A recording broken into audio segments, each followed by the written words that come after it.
El hambre de los campesinos. Los campos del futuro.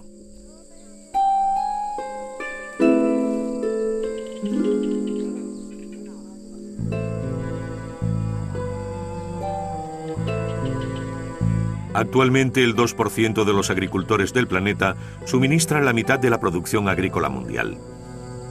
Lo logran a base de un uso creciente de abonos y pesticidas químicos. Y también a costa de la marginación de centenares de millones de pequeños campesinos que no tienen los medios para mantener esta carrera por la productividad. En 2050 habrá 9.000 millones de seres humanos que alimentar. ¿Será posible conseguirlo si condenamos a millones de productores a desaparecer? Y sobre todo, al trastornar el equilibrio de los ecosistemas, ¿no nos arriesgamos a agravar la crisis que predicen numerosos especialistas?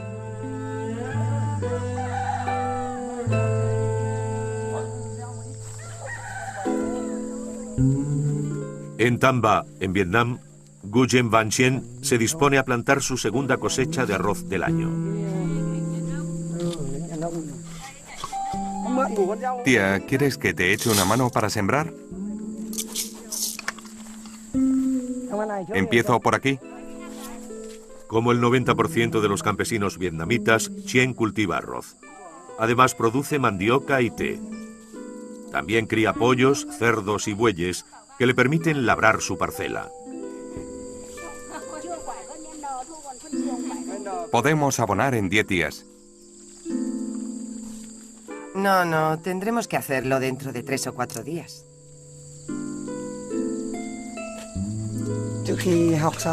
Después de la escuela tuve que hacer el servicio militar y al volver del ejército, como provenía de una familia de campesinos, he continuado trabajando la tierra.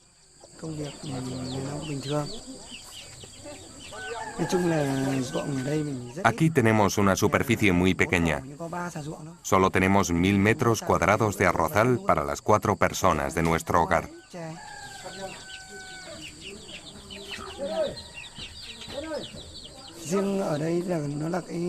Para ahorrar debemos contar con la ganadería y el cultivo de té. Aquí el arroz es un cultivo tradicional. El que producimos es de mejor calidad que el que podemos encontrar en el mercado. Además, permite a nuestra familia autoabastecerse. Y eso es muy importante. Un dicho vietnamita afirma que primero hay que asegurarse el alimento antes de poder pensar en cualquier otra cosa. Eso es lo que hace Chien con las 2 toneladas de arroz que produce cada año. Pero como la mejora de la calidad de las semillas y de los sistemas hidráulicos han facilitado enormemente el trabajo en los arrozales, ahora tiene tiempo de emprender nuevas actividades. Chien ha comprado recientemente una descascarilladora de arroz. Gracias a esta máquina, siempre tiene arroz fresco para su familia. Además, a cambio de dinero, también garantiza el blanqueo del arroz de sus vecinos. Es una iniciativa individual que habría sido impensable hace tan solo 20 años, cuando las tierras estaban colectivizadas.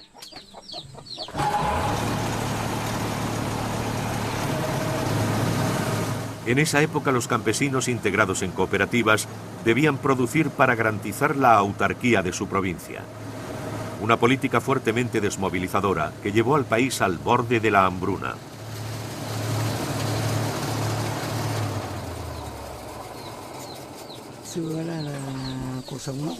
Antes la vida era muy difícil. Cuando volví del servicio militar, mi familia vivía en una casa muy rudimentaria. La vida ha mejorado mucho en los últimos años.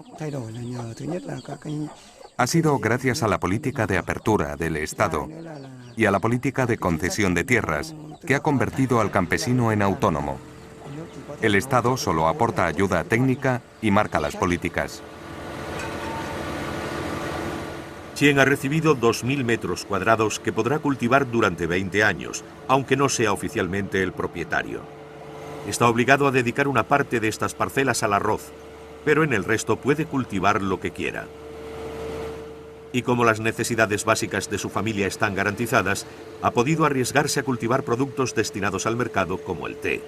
Mientras tanto, el Estado sigue subvencionando semillas, abonos, agua y electricidad, haciendo que los costes de producción sean muy competitivos. Gracias a esta política, Vietnam, hasta entonces importador, ha podido hacer frente a sus necesidades alimentarias y se ha convertido en solo unos años en exportador de productos agrícolas.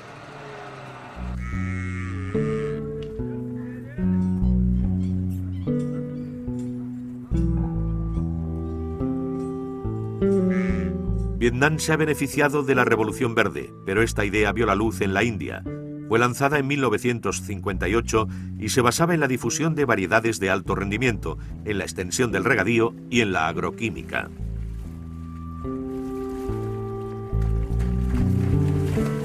En algunos estados, como Punjab, ha permitido triplicar la producción de cereales en 20 años. Pero actualmente ha levantado las iras de muchos campesinos, para quienes este milagro se ha convertido en una pesadilla. Me llamo Jarnal Singh y soy un pequeño agricultor. Vivo en Jajal.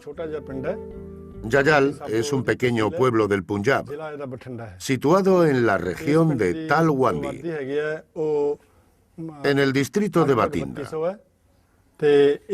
Aquí hay 3.200 habitantes, repartidos en unos 500 hogares. Todos los habitantes son pequeños agricultores. Tenemos entre 1 y 3 hectáreas por persona. Casi cada hogar tiene un tractor. Los hemos comprado con nuestro dinero. Tuvimos que venderlo todo para comprarlos, nuestro oro y nuestras joyas. Pero en estos momentos estamos pasando grandes apuros. Me costaría explicaros por qué. Como los otros aldeanos, Jarnal creyó en los milagros de la Revolución Verde.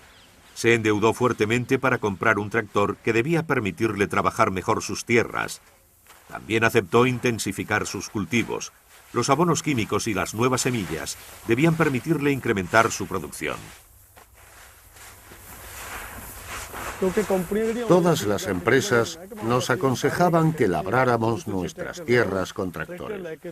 Nos decían que obtendríamos una mejor cosecha y que así podríamos reembolsar nuestros préstamos. Pronto nos dimos cuenta de que era un error. La razón era que el precio del gasóleo subía y no teníamos suficientes ingresos para pagarlo.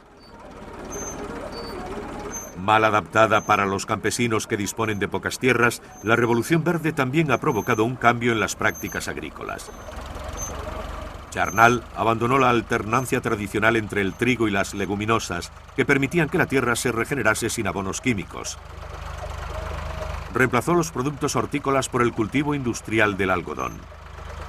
Ahora bien, la rotación trigo-algodón necesita más abonos y también más agua. Rápidamente la tierra y las capas freáticas, favoreciendo la proliferación de insectos y plagas.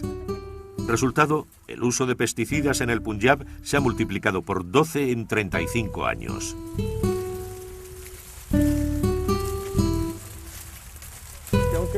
Cuando llegaron las empresas extranjeras y empezaron a distribuir sus productos, los vendían a precios muy bajos y poco a poco fueron aumentándolos. Gracias a ello, las cosechas eran buenas y las empresas lanzaban cada vez más productos. Todos los beneficios que podía obtener un campesino los recuperaban las empresas y finalmente el campesino no ganaba nada.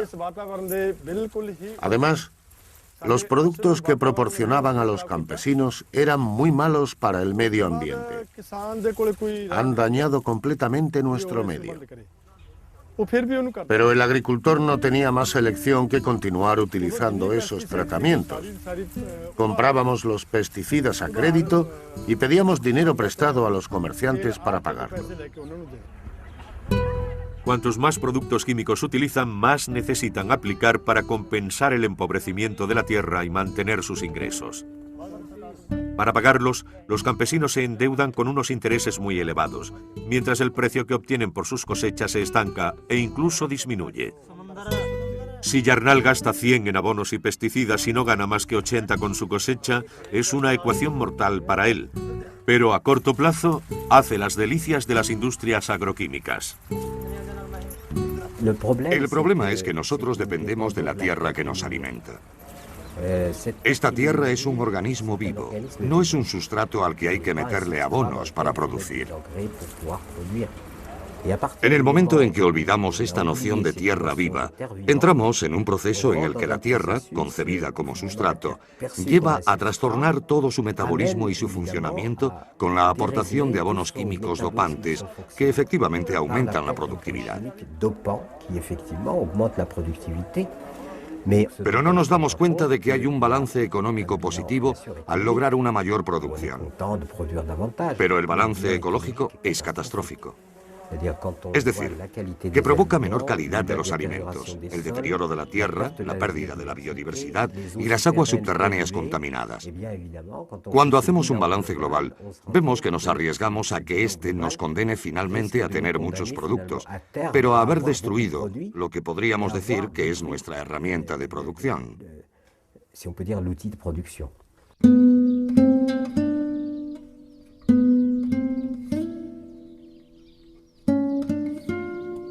En Argentina la agricultura también ha registrado profundos cambios. En los años 90 desapareció cerca de una tercera parte de los campesinos.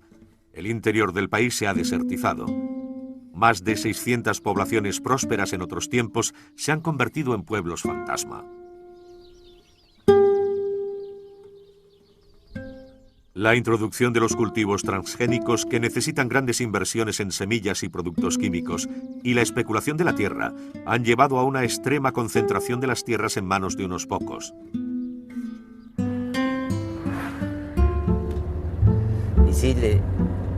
Los dos campos, situados a ambos lados de la carretera, son míos.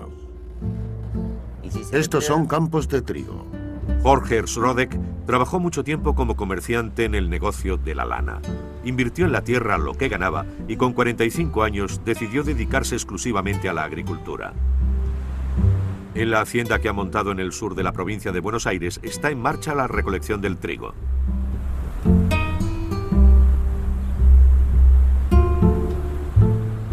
Aquí, esta es una extensión de 5.000 hectáreas, de las cuales se dedican 2.500 hectáreas a la ganadería y otras 2.500 hectáreas a la agricultura. Este año sembramos 1.300 hectáreas de trigo que estamos cosechando en este momento y tenemos otras 1.200 con un cultivo de soja que recién empieza. En lo que es la parte de agricultura de este campo, el modelo agrícola, la rotación es siempre trigo-soja. Y ahora me voy a bajar a abrir la tranquera. Jorge explota cerca de 1.500 veces la superficie cultivada por Yarnall en la India y 25.000 veces la trabajada por Chen en Vietnam.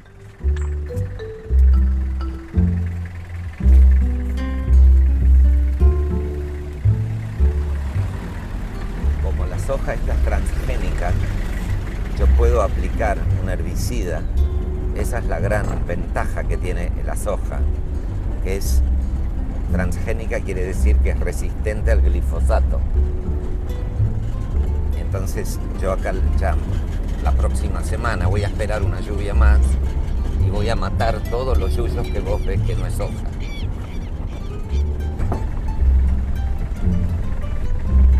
En las grandes propiedades, el uso intensivo de herbicidas como el glisofato, comercializado por Monsanto bajo el nombre de Roundup, permite sembrar sin labrar la tierra y sin preocuparse por las malas hierbas. La ventaja principal de la siembra directa es la conservación del suelo por un lado y la conservación de la humedad. Al no dar vuelta a la tierra conserva mucho mejor la humedad. Lo que sí es que para hacer siembra directa, o digamos, la siembra directa es solamente posible con todos los productos químicos, porque se controla las malezas con glifosato, entre otros productos. Te reduce los costos de producción porque las labores son mucho menores.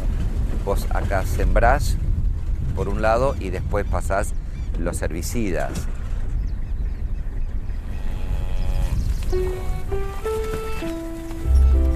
Las grandes explotaciones de Argentina han conseguido unos costes de producción situados entre los más bajos del mundo, pero también es donde se aplican más productos químicos a los cultivos.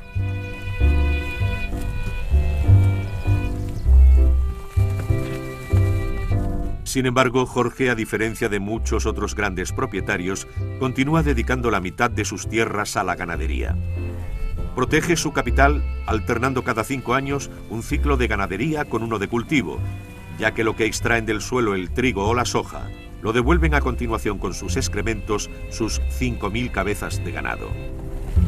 Pero sigue dependiendo de las multinacionales agroquímicas que intentan imponer sus semillas transgénicas para vender mejor los herbicidas que las acompañan.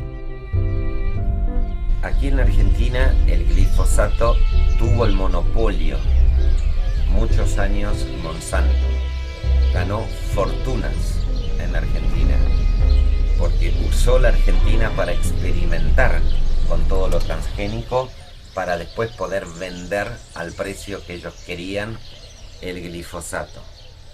Ahora creo que se les levantó la exclusividad y está viniendo glifosato de la China. La China es otro productor de glifosato. Y en la medida que haya más y más productores de glifosato, más allá de los royalties que tengan que pagar, suponemos que por lo menos, no sé si va a bajar mucho el precio, pero sí sé que salimos de esta horrible dependencia que tenemos en lo que respecta al glifosato a Monsanto. Explotar es la expresión que mejor define la función del minero. Vacía una mina y va a buscar otro filón, mientras que el agricultor cultiva, mantiene, mejora y protege. Son dos filosofías que no tienen nada que ver una con otra. Te lo pongo ahí. En Blasí, en la región de Borgoña, Philippe Collin se ha asociado con otros 2 agricultores para cultivar 320 hectáreas de tierra cerealistas. Lo ideal sería limpiar un poco antes, pero nunca tenemos tiempo de hacerlo todo. Solemos hacer las 2 cosas a la vez. Son las prisas de antes de la siega. Hay que hacer sitio en los hilos a la cosecha de trigo, escanda, guisantes o lentejas. Yo soy un campesino. No soy propietario de mi tierra, o no de buena parte, da igual. Pero hago lo que yo he elegido. Organizo mi trabajo, mis producciones. No soy un mandado de un latifundio de Argentina o de Brasil, que tienen sistemas muy eficaces. Ven a hacer contrapeso. Ponte en ese lado. ¿Vale? Ahora Philippe se dedica a la agricultura ecológica, pero durante años también creyó en los milagros de la agroquímica. La presión es difusa, pero permanente, ya que todos los sectores profesionales tienen un solo modo de producción, que podemos denominar el convencional. De hecho, este es un modo de producción completamente sometido a los proveedores de productos fitosanitarios, las semillas tratadas, los abonos y, por otro lado, a las cooperativas, que recuperan la mercancía de mala calidad y necesitan cada vez más volumen. Y en medio se encuentra el campesino, medio aplastado entre los 2 operadores que le dicen: hay que producir, hay que producir. Hay una especie de combinación categórica, independientemente de la rentabilidad de la operación. Acabé harto de manipular toneladas de productos de tratamiento y de haberme tragado alguno por los pocos medios de protección. Por todo ello, este sistema no me convenía para nada. No era lo que yo quería hacer en mi profesión cuando decidí instalarme aquí. Así que en 1998 me pasé a la agricultura ecológica.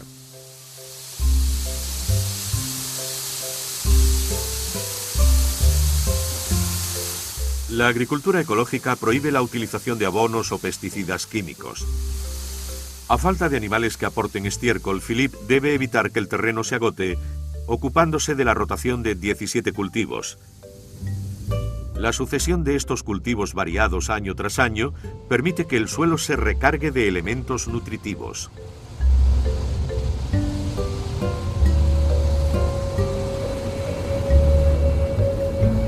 Normalmente no debería hacer eso. Pasa algo. ¿Has visto el indicador que se enciende? Pero ayer lo revisé todo y funcionaba. Se queda así permanentemente. Está claro que le falta el perno.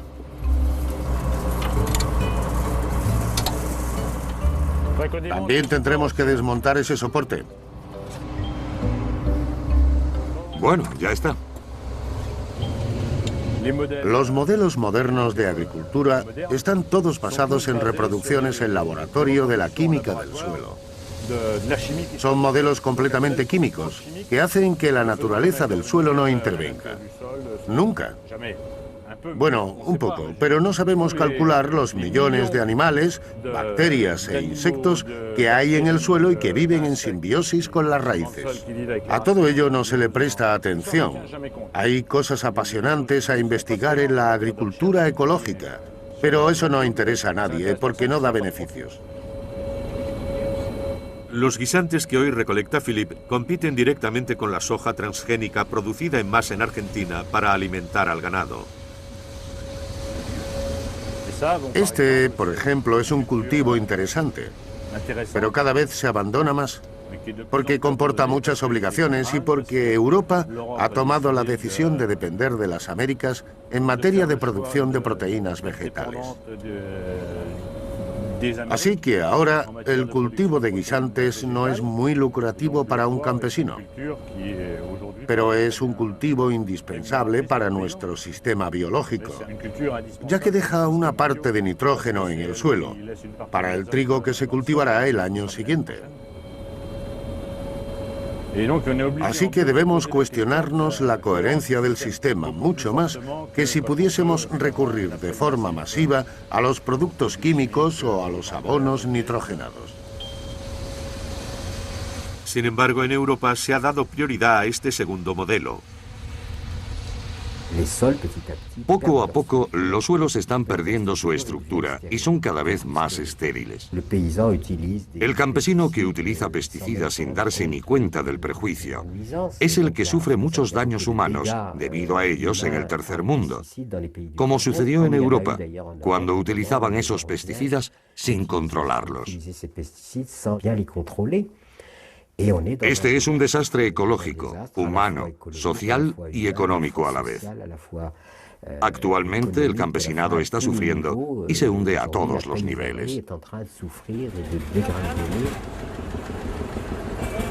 Un estudio realizado en el estado de Punjab ha revelado que el 90% de los campesinos debían obtener un préstamo cada año para poder replantar. En la India, los comerciantes de pesticidas y abonos suelen ser también los que prestan el dinero y los que compran la cosecha para las industrias. Por lo tanto, tienen un gran interés en hacer que el cultivador consuma productos químicos y en dejar que se endeude con el fin de presionarlo para adquirir su cosecha al mejor precio. A este ciclo infernal también se le atribuyen los miles de casos de suicidio que se han dado en el Punjab en estos últimos años.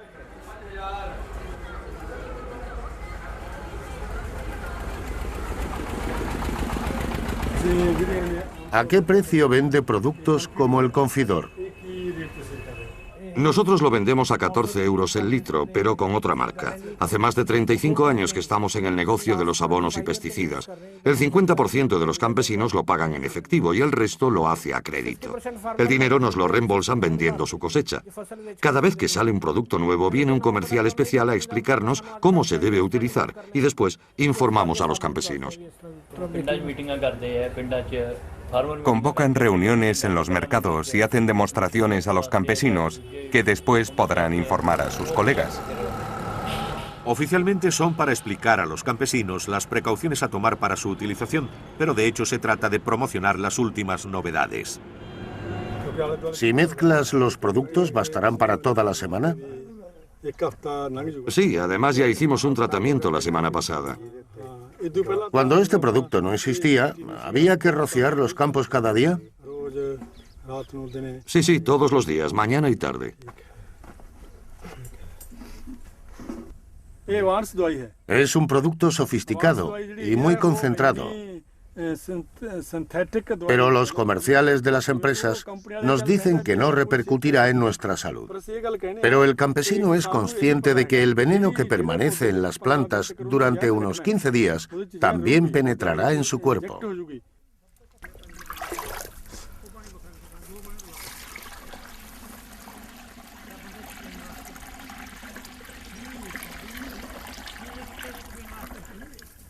La aplicación debe hacerse de una forma especial.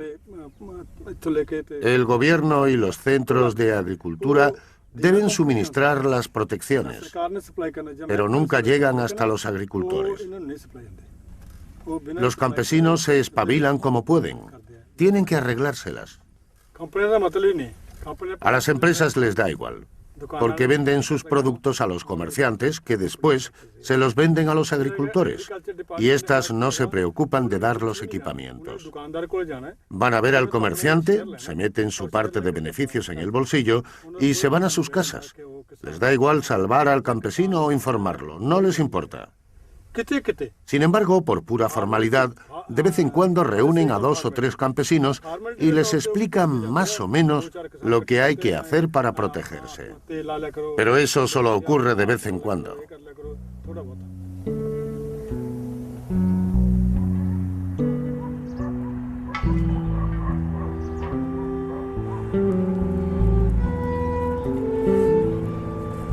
En Yayal, los campesinos le han pedido a Yarnal que los represente ante las autoridades. A fuerza de insistir, ha logrado que el gobierno nombrase una comisión de investigación para analizar el impacto de los pesticidas en la salud de los habitantes.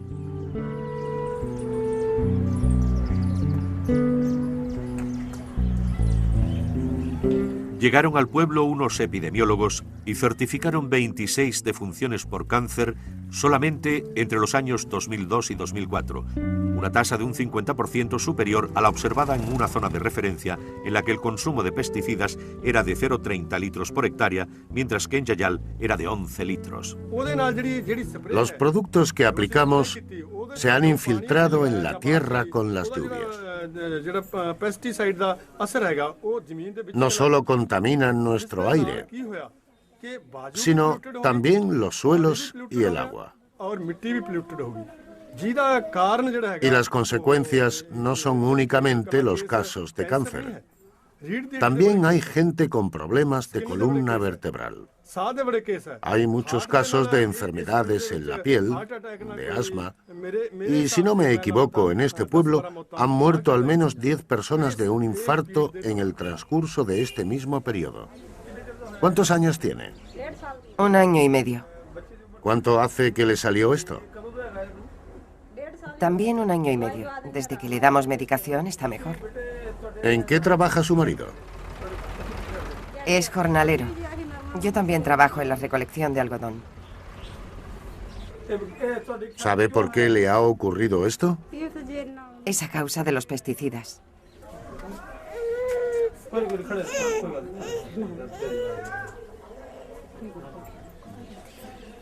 ¿Cuántos años tiene su hijo? Tiene 2 años. ¿Nació así? Sí, ¿Y nació en casa? sí. ¿Qué os han dicho los médicos al respecto? Nos han dicho que tiene cáncer. Es la primera vez que veo un caso de cáncer así en nuestro pueblo. Por lo que sé, nunca se habían dado casos de cáncer en los niños.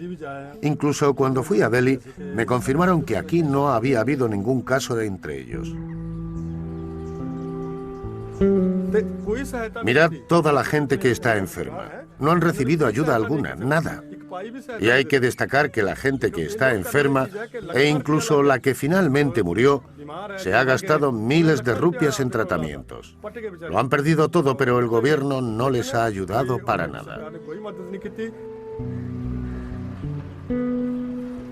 A pesar de las conclusiones de la investigación, las autoridades se niegan a reconocer la responsabilidad de los pesticidas y prefieren atribuirlo a factores como el consumo de alcohol o de tabaco.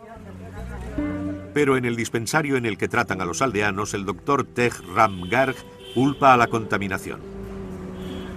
Un estudio mostró que en el agua que beben los habitantes se encuentran restos de pesticidas muy superiores a los límites fijados por la Organización Mundial de la Salud.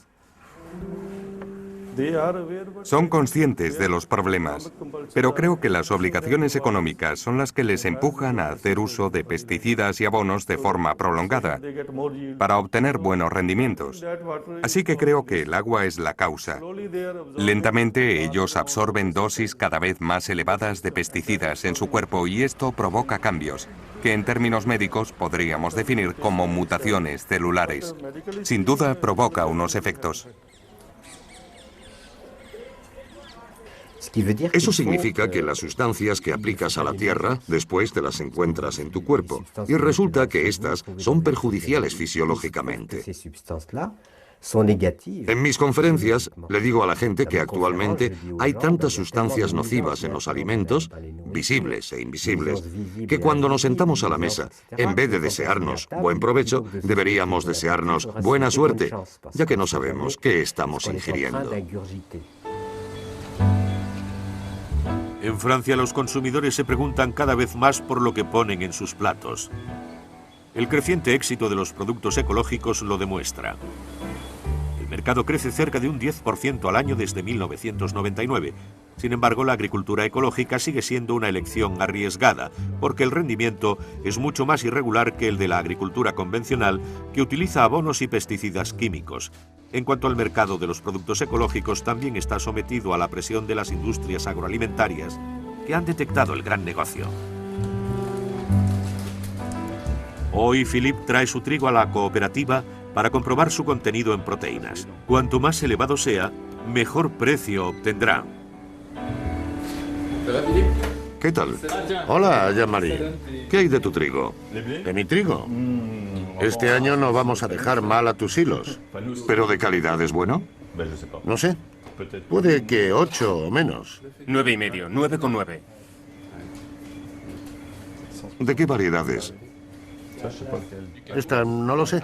Atlas. Atlas. De hecho, son nuevas variedades. No solemos tener mucha perspectiva. Además, las investigaciones de variedades no se hacen en los cultivos ecológicos.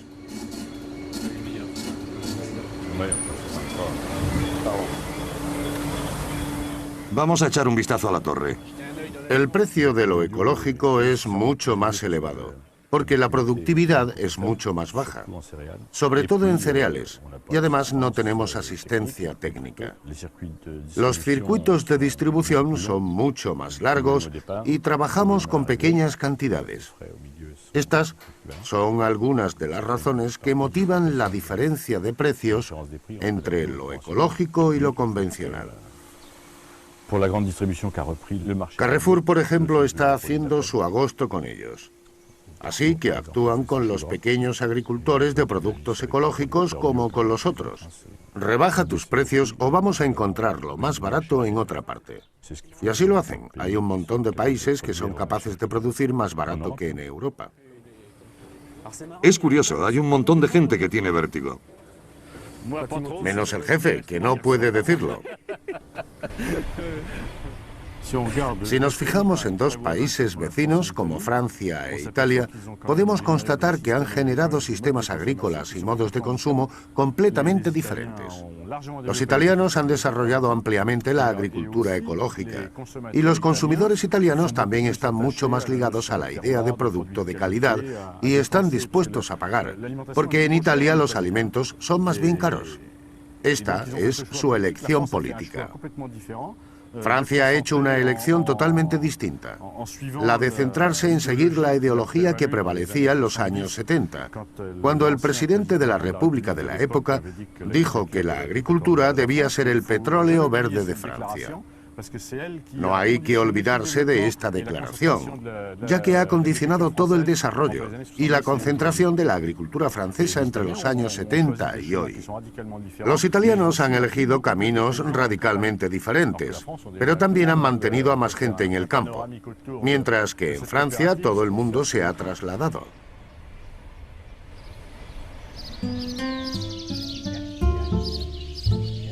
Las dos perritas son mías. Vamos a hacer una. En Argentina, el método de siembra directa y el uso de los transgénicos han simplificado enormemente el trabajo de la tierra. En su hacienda, Jorge solo tiene empleados a 5 trabajadores, 1 por cada 1000 hectáreas. Hoy Jorge debe analizar la situación de los cultivos con Fernando, su encargado. Hace 15 años que estoy acá en el establecimiento, porque yo entré como mensual a este campo y año y medio, 2, estaba bajo el cargo de todo el campo, ¿no? Pero bueno, eso se lo debo a la persona que está a mi lado, que es Jorge. Los salarios relativamente no son muy altos, pero bueno, todo en general, los campos siempre dan un sueldo aparte. Más allá del sueldo de lo que ganan acá, lo que trabajan en el campo, tienen también pago casa, comida, luz, gas, no pagan impuestos municipales, es decir, la mayoría de la gente tiene todo lo que necesita pago.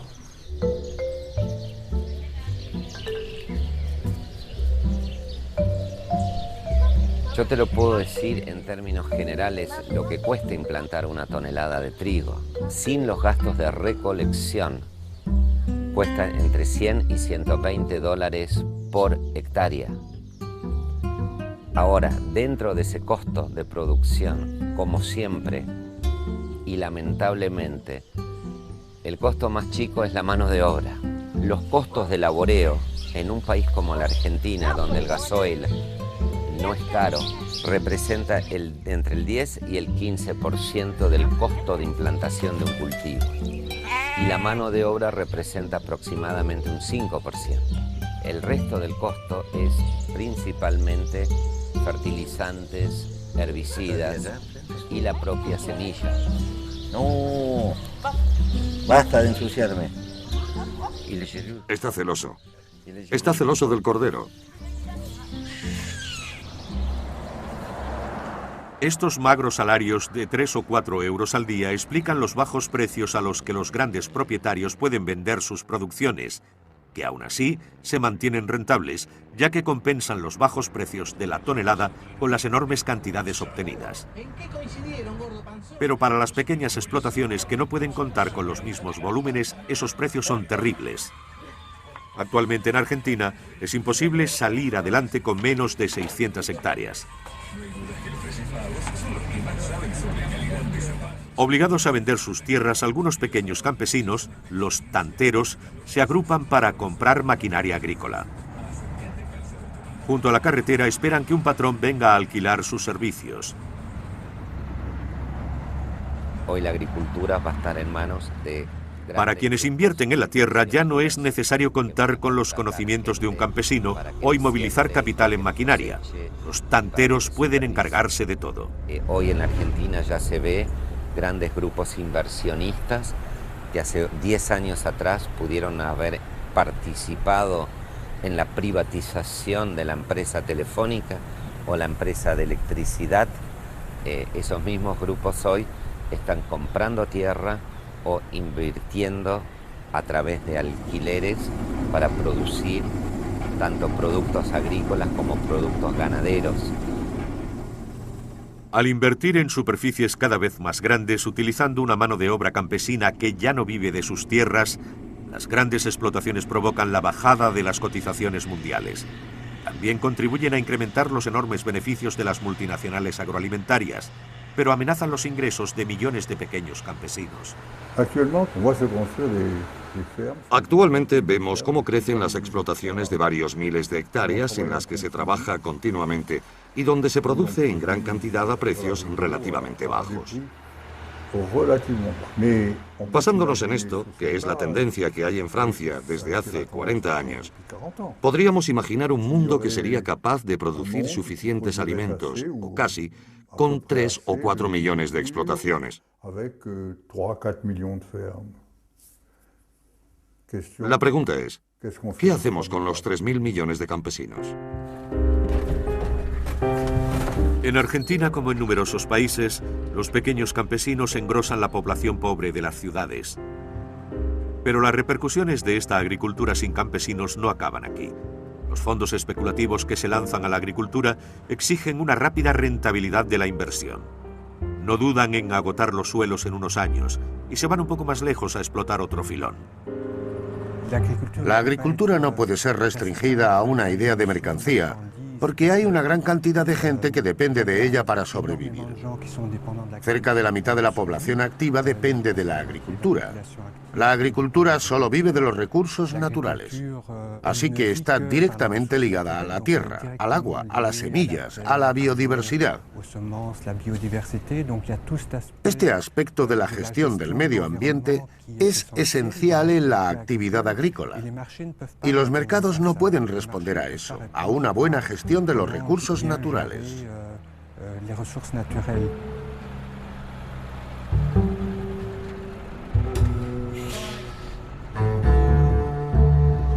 Actualmente Argentina exporta 2/3 de su producción agrícola.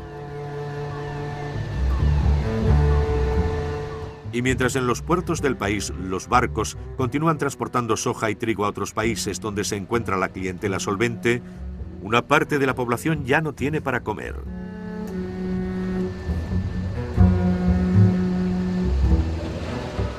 Al final de este modelo de agricultura solo sacan provecho un puñado de privilegiados, mientras que por primera vez en la historia del país se pone en cuestión la seguridad alimentaria. La agricultura industrial suele estar orientada hacia los mercados exteriores. Ocupa muchas tierras. Está fuertemente mecanizada. Realmente no tiene un impacto en términos sociales, de trabajo o de medio ambiente. Hasta nuestros días no nos hemos convencido del impacto positivo que este tipo de agricultura ha tenido sobre el medio ambiente. Más bien al contrario. En cambio, la agricultura familiar predominante ya no es una agricultura ideal, pero siempre ha demostrado que es capaz de adaptarse a circunstancias muy diversas. En Tam Va, Vietnam, los pequeños agricultores han sabido adaptarse a las posibilidades que les ofrecía la reciente apertura económica del país. Algunos también se han puesto a producir para los mercados locales e incluso internacionales, pero han sabido limitar el riesgo diversificando sus actividades y manteniendo un equilibrio entre producción para sobrevivir y producción con vocación comercial. Cabe destacar que han puesto en marcha un sistema que les permite explotar las débiles superficies de las que disponen sin agotar sus recursos. Las hojas de mandioca que Chien cultiva sirven para alimentar a los peces de su estanque. Los tubérculos de la planta alimentan a los cerdos, que a su vez proporcionan el abono para los arrozales y los campos de té. Mirad, están comiendo. Para nosotros, la cría porcina y bovina es un medio de mejorar nuestro nivel de vida. Los cultivos secos y la piscicultura son más bien para nuestra alimentación. Pero la cría de cerdos es la que realmente nos permite ganar el dinero necesario para comprar los bienes de consumo de la familia.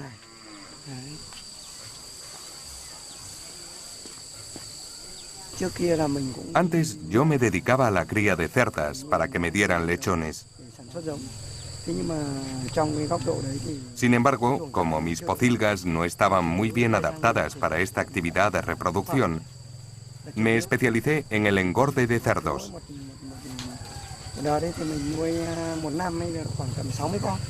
Ahora, cada año, produzco unos 60 cerdos.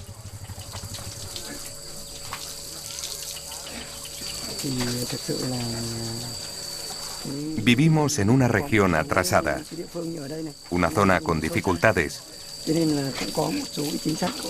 Así que hay políticas a favor de los campesinos que tienen proyectos prometedores como la cría. Por ejemplo, nosotros podemos obtener un préstamo a un interés preferencial entre el 0,5 y el 0,7%. Aquí tenemos una agricultura familiar que obtiene ingresos suficientes para invertir y que trata de tener más en cuenta este equilibrio. Por una parte, el de la producción y por otra, la de los medios de producción de que disponen. Deben prestar atención a la fertilidad del suelo, a no utilizar demasiada agua, que es un bien escaso en algunas regiones. Deben intentar maximizar los créditos para poder reembolsar los préstamos, etc. Si da trabajos a otro y a la unidad familiar, podemos constatar que esta agricultura familiar es dinámica.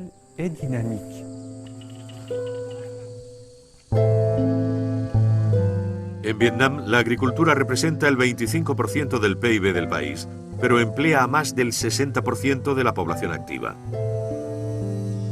El desafío que representa mantener a tan numerosa población en el campo es enorme. Consciente de que no hay suficiente trabajo en las ciudades para todos los campesinos, el gobierno los ha animado a quedarse en sus tierras.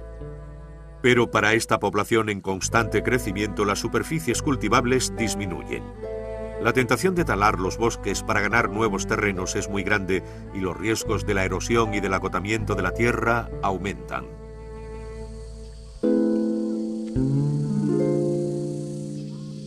En Tambá, los campesinos como Chien parecen haber entendido el alcance del peligro. Respaldados por los agrónomos del programa Río Rojo y una ONG francesa, el Grupo de Investigación e Intercambio Tecnológico, experimentan con nuevas técnicas que concilian la protección del medio ambiente y la mejora de la producción.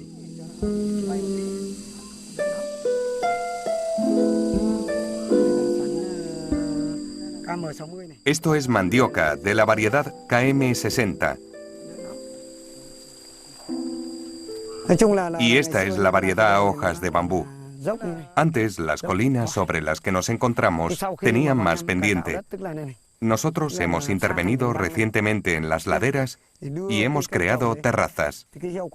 Gracias a eso, ha aumentado mucho el rendimiento, un 40% más que en las superficies sin terrazas. Esto es una prueba que después podrán poner en práctica los otros campesinos. Primero he creado unas terrazas y después he plantado especies antierosión. Cuando lleguen a cierta altura, las cortaré para fertilizar la tierra con ellas. La mandioca es muy sensible a los productos químicos. Los tubérculos de la mandioca se pudren si entran en contacto con herbicidas. Así que aquí solo se puede desbrozar a mano. Con el té ocurre lo mismo. Hay que limitar estrictamente el uso de herbicidas. Pero como es un cultivo comercial, las malas hierbas deben ser escasas. Por ejemplo, en las colinas de ahí abajo hay muy pocas malas hierbas, porque aplicamos todas las novedades técnicas.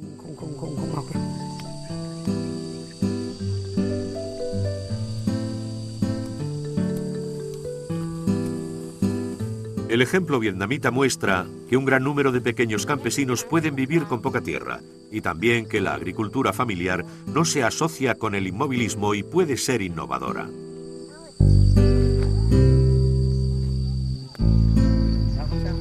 Chien utiliza pocas máquinas y no depende del coste de los carburantes. Además, limita voluntariamente el uso de abonos químicos y de pesticidas que de todos modos serían demasiado caros para él. Y gracias a la diversificación de ingresos de sus actividades, consigue que su familia viva dignamente e incluso puede ahorrar algo para pagar los estudios de sus hijos.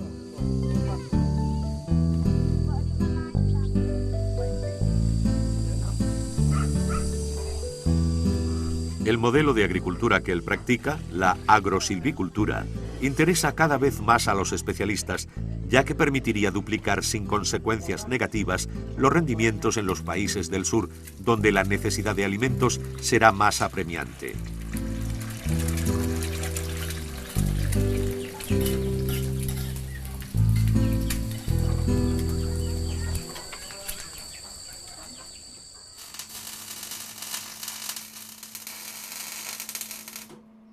En Europa también se abre camino la idea de agricultura campesina.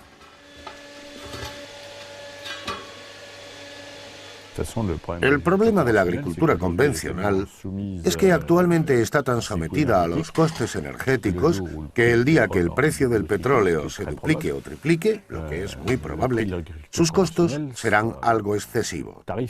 Mientras tanto, la agricultura ecológica, que en cuanto a energía solamente utiliza la mecánica para mover los tractores, conseguirá superar la crisis de la energía con menos dificultades, porque nosotros consumimos cerca de 1/4 parte de la energía que gasta la agricultura convencional en forma de abonos, productos de tratamiento, transportes de mercancía y así sucesivamente. El segundo aspecto, evidentemente, es que la agricultura convencional lleva menos de 50 años al nivel de intensificación actual. Y los problemas medioambientales, ecológicos, de biodiversidad y de parasitismo creciente empiezan a preocupar incluso entre la comunidad científica, que pensaba que siempre tendría una solución para cada problema. Para mí, la agricultura ecológica es la única de futuro, al menos es la que se practica mayoritariamente en el planeta en términos de superficie. Los especialistas estiman que el uso intensivo de productos químicos no permitirá aumentar más los rendimientos y además que ha contribuido a la desaparición de millones de hectáreas de tierras cultivables en la India, Argentina u otros lugares. Para proporcionar una alimentación abundante y de calidad al planeta, será necesario explotar de forma sostenible todas las superficies cultivables. La agricultura campesina parece ofrecer una auténtica solución, pero eso implica convertir en prioridad el derecho de los pueblos a alimentarse y no dejar que solo el mercado dicte su ley. ¿Nuestros responsables políticos y económicos estarán dispuestos a tomar esa decisión?